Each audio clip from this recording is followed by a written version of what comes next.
இந்திய சுதந்திர போராட்ட வரலாற்றில் இரண்டு மாபெரும் தலைவர்களை முக்கியமான நாள் என்று, ஒன்று திலகரின் பிறந்த நாள், மற்றொன்று சுப்பிரமணிய சிவாவின் நினைவு நாள்.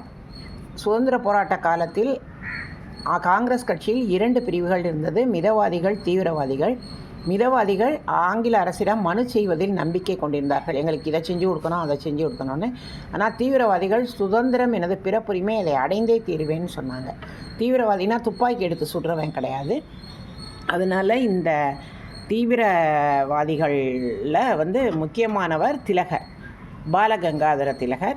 சுதந்திரம் எனது பிறப்புரிமை, அதை அடைந்தே தீருவேன்னு சொன்னது அவர் தான். திலகர் தான் அந்த விநாயகர் பந்தல், கணேஷ் பந்தல் ஏற்படுத்தி அதன் மூலமாக சுதந்திர போராட்டத்தை எல்லாம் கொண்டு வந்தவர். திலகருடைய நட்பு கிடைத்த பிறகுதான் பாரதியார் ஜெயபேரிகை கொட்டடா கொட்டடா கொட்டடான்னு சொல்லி வீர முழக்கம் முழங்கினார். அது வரைக்கும் அவர் சாத்வீதமாக என்று தனியும் இந்த சுதந்திர தாகம், என்று மடியும் எங்கள் அந்நிய மோகம்னு தான் எழுதிக்கிட்டு இருந்தார்.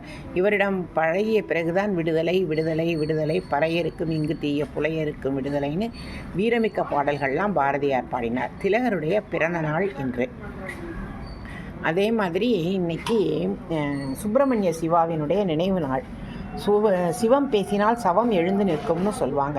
அப்படி ஒரு பேச்சாற்றல் உள்ளவர். அவரை வீரமுரசுன்னு சொல்லுவாங்க. அவருக்கும் வஉசிக்கும் பாரதியாருக்கும் நல்ல நட்பு இருந்தது. இவங்க 3 பேரும் ட்ரையோ மாதிரி இருந்தாங்க.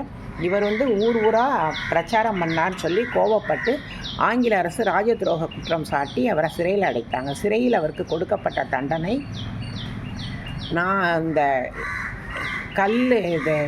சுண்ணாம்பில் ஊற வைக்கப்பட்ட கம்பளியை நான் நூலாக பிரிக்கணும். கம்பளியை சுண்ணாம்பில் ஊற வச்சு அதில் நூலாக பிரிக்கணும். அந்த கொடிய வெப்ப நோய் ஏற்பட்டு அதனால் அவருக்கு தொழுநோயால் பீடிக்கப்பட்டு அவர் விடுதலை செய்யப்பட்டார். இப்போ தொழுநோயால் பீடிக்கப்பட்ட போதும் ஊர் ஊராக சென்று சுதந்திர போராட்ட வேள்வித்தீயை வளர்த்தார். அவருக்கு பாரத மாதாவுக்கு கோவில் கட்டணும்னு ஆசை. பாப்பாரப்பட்டிங்கிற ஊரில் 1 ஏக்கர் நிலம் ஒருத்தர் கொடுத்தாங்க, வாங்கினார்.